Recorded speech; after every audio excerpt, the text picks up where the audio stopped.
നമ്മുടെ മനസ്സിന് ദഹിപ്പിക്കുവാൻ കഴിവുള്ളതാണോ എന്ന് നാം ചിന്തിക്കണം.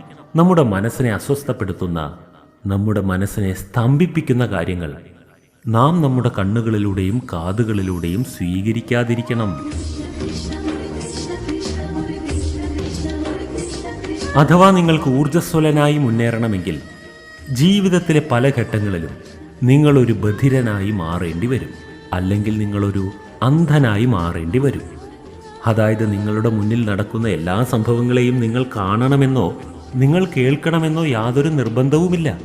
എന്നാൽ ഇക്കാര്യം ചിന്തിക്കാതെ ഈ കാര്യത്തിൽ ഒരു തിരഞ്ഞെടുപ്പില്ലാത്ത രീതിയിൽ കാണുന്നതെല്ലാം കാണുകയും കേൾക്കുന്നവയെല്ലാം കേൾക്കുകയും ചെയ്യുമ്പോൾ നിങ്ങളുടെ മനസ്സ് അകാരണമായി അസ്വസ്ഥമാകുന്നതാണ്. അതിനാൽ സ്വന്തം മനസ്സിനെ സംരക്ഷിക്കണമെങ്കിൽ കൺമുന്നിൽ നടക്കുന്നതെല്ലാം കാണേണ്ട ആവശ്യമില്ല എന്നും കാതിൽ കേൾക്കുന്ന എല്ലാം ഞാൻ ചെവിക്കൊള്ളേണ്ട ആവശ്യമില്ല എന്നും